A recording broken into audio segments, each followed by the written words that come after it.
Meu nome é Écio Antunes, né? Sou proprietário e treinador, um pouco faz tudo da BFA. Tenho 56 anos, fui atleta profissional, 18 anos.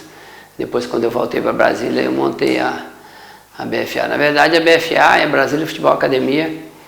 Ela veio de um grupo de um francês e um belga que veio para Brasília e me pediram para me fazer um evento, selecionar uns atletas para ele. Até queriam que eu tomasse conta, gerenciasse essa empresa, mas eu já estava montando meu projeto. E eles foram embora, eu herdei a herança do BFA e toquei o projeto.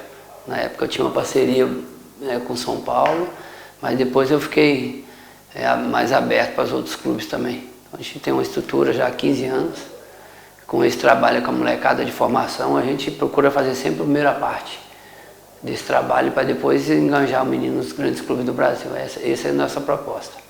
Então hoje a gente deve ter uma média de quase 200 atletas, mas a gente tem um grande número de atletas na parte social, que é os meninos que a gente tem carentes aí, que a gente dá oportunidade, que tem talento. E dentro desse trabalho a gente tem projetos parceiros, né? A gente tinha na época um projeto parceiro no Céu Azul, chamado Celefa, da onde saiu o Hendrick. Hoje eles não estão mais com esse projeto.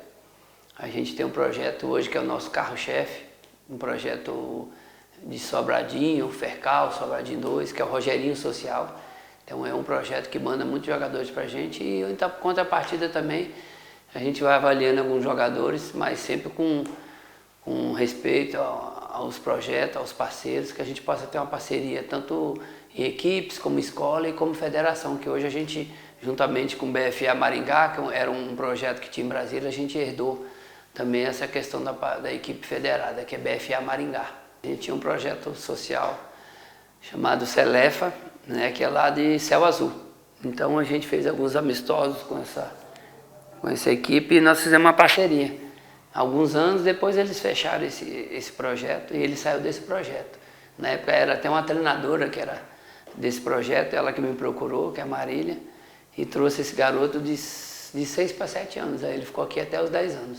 Com 11 anos ele já ingressou na equipe do Palmeiras. Ele já era diferente, com 7 anos já jogava sempre em categoria acima, então ele já era diferenciado.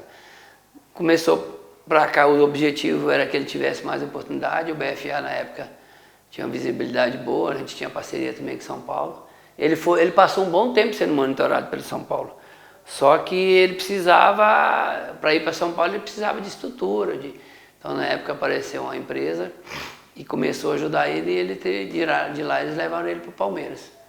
Mas ele disputou muita competição aqui, disputou a própria Gold Cup, que ele foi um campeonato que ele fez muitos gols, né? Foi artilheiro. Disputou no Sul-Americano que teve também em São Paulo, pelo BFA. E ele foi se projetando no futebol e dando visibilidade. O objetivo da BFA era justamente isso, dar visibilidade para a molecada, para eles terem oportunidade. Mas dentro do que eles tivessem, né, pelo menos se preparado um pouquinho, porque muitas das vezes o garoto não está muito preparado e vai fazer uma avaliação com muita antecedência. A gente espera que ele possa pelo menos ter uma evolução, disputa as grandes competições em Brasília, em viagem, porque ele possa ter um pouquinho mais de bagagem, mais de experiência para ele fazer uma avaliação num grande clube. Então o Renê, na verdade, ele já é cria aqui do Guará, né? Ele teve uma passagem pela escolinha do Guaraense, mas em seguida o pai dele já nos conhecia do nosso trabalho e trouxe ele para cá na mesma idade mais ou menos do Hendrick. E era do mesmo perfil, com 7 anos ele já jogava duas categorias acima, então já era diferenciado. Depois passou a jogar no meio, depois um pouquinho mais na frente. E o pai dele na época, né, tinha uma oportunidade para ele ir para o Rio, e ele foi para alguns clubes do Rio, né? Teve no Fluminense, teve no Vasco, depois se direcionou para o Flamengo e não saiu mais, até a venda dele para o Real Madrid. O pai dele era muito presente e ele fazia essas duas linhas, né? Jogava futsal, até com alguns parceiros nossos da época, né? Tinha um Alex que tinha na época da escola do Fátima, os meninos ganhavam bolsa lá, jogavam futsal pela escola e tinha parceria com o BFA, jogava futsal, né, pela equipe do Fátima, do Alex, e jogava campão aqui pelo BFA. Então o pai dele sempre foi muito presente. Nas próprias viagens o pai dele ficava com a gente no alojamento, que era a escola, o pai acompanhava de perto e éramos somos grandes amigos também, né? Tem uma relação boa com a família. E essa parte dele do futsal, ele estava sempre levando o menino também para jogar futsal. Até antes dele ir embora também, na época que ele foi para o Vasco, ele também jogava campo e futsal. O Vasco tinha a equipe de futsal também que era acompanhado no processo. Na verdade, a gente esperava que eles iam para um grande clube, né? Que pelo perfil, as avaliações deles, os relatórios deles eram sempre muito acima da média. Então, nessa noção de um grande clube no Brasil, a gente sabia que eles iam chegar. Mas nesse caminho, o que ajudou muito também é que eles todos dois foram seleção brasileira, desde os 13, 14 anos. Então isso ajudou muito no processo, o ranking dele em termos de evolução foi muito alto. Eu acredito, tanto o Renier e o Henrique, eles não chegaram a passar nem no sub-20 dos clubes. Do 17 já foram direto para o profissional, não passaram para a equipe sub-20, passaram na seleção. Mas nos grandes clubes aí que eles jogaram, no caso do Renier, o Flamengo, e no Henrique, o Palmeiras, não passaram para o sub-20, foi direto para o profissional. Tanto os dois foram vendidos, o Renier um pouco depois, o Henrique já foi vendido antes dos 18 anos, né? Tanto que ele vai completar 18 anos de julho do ano que vem. Então ele está num processo aí na verdade, de espera, né? Ano que vem ele se apresenta ao Real Madrid. As oportunidades antigamente eram menores. Hoje dentro de Brasília, você tem os observadores dos grandes clubes. Nós temos um observador aqui do Flamengo, nós temos um observador do Fluminense, nós temos de São Paulo. Então, assim, Brasília chegou no nível que os clubes tiveram que mandar esses observadores. Aliás, dentro de próprio Brasília, a gente tem os observadores dos grandes clubes. Isso é uma novidade, né?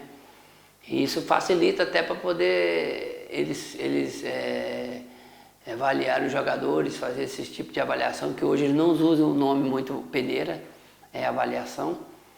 E aqui sempre teve, desde sempre, a qualidade muito alta e esses atletas saem muito cedo. Então, muitas vezes pegam de surpresa, mas para a gente que trabalha aqui no meio, eu já estou 25 anos trabalhando desde que eu voltei para Brasília, a molecada sempre saiu muito cedo.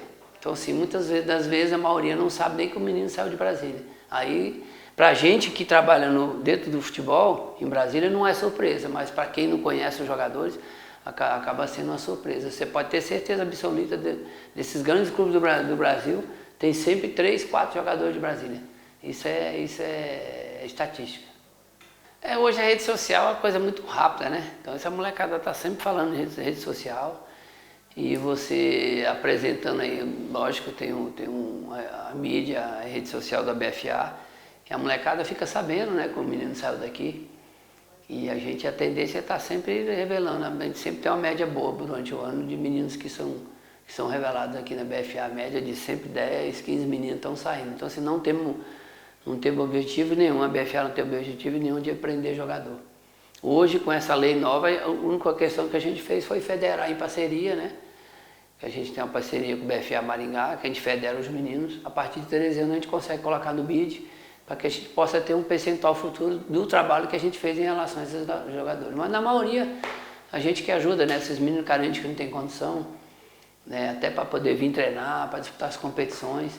O processo hoje ele mudou um pouquinho, porque antigamente os meninos a gente ia para a periferia eu digo, na cidade satélite para disputar as grandes competições. Hoje é o contrário, os meninos têm que vir da cidade satélite para o centro de Brasília para disputar as melhores competições. Esse é um processo que mudou um pouquinho. Brasília é igual São Paulo, né? Miscigenação. Tem menino aqui tudo quanto é estado. Mineiro, nordestino, é uma miscigenação. E a gente tem uma situação melhor, que hoje nesses grandes estados tem muito pouco campo de futebol. Ali Brasília, além de vários campos sintéticos, todo o clube social de Brasília tem uma escola de futebol. Então assim, a gente tem muita opção de competição. Eu acredito que no Brasil seja o estado que tem mais competição em todas as idades. Então você vê, os observadores vêm aqui, eles ficam impressionados com a quantidade de competição que tem aqui e do nível técnico, que a gente é muito competitivo. Então a gente tem competição, além da competição que a gente tem da federação, que é geral, né, com todos os estados em torno. Brasília também tem um entorno que é importante nesse processo. E a gente tem as competições que ficam dentro da cidade satélite. Então tem um grupo muito grande principalmente de competição e de campos de futebol. Toda cidade de satélite tem um campo de futebol, toda cidade de Brasília tem clube. Nós temos aqui o setor de Clube Sul, tem vários clubes, tem escola de futebol. O setor de Clube Norte tem várias escolas de futebol. Então, assim, isso facilita muito. Então, a gente tem um nível bem alto de atletas com talento, isso sem dúvida. Principalmente pela quantidade de competição e de campos de futebol. Brasília não tem as categorias de base. Então, o pessoal, categoria de base do Gama, do Brasiliense, do Celândia, você não vê.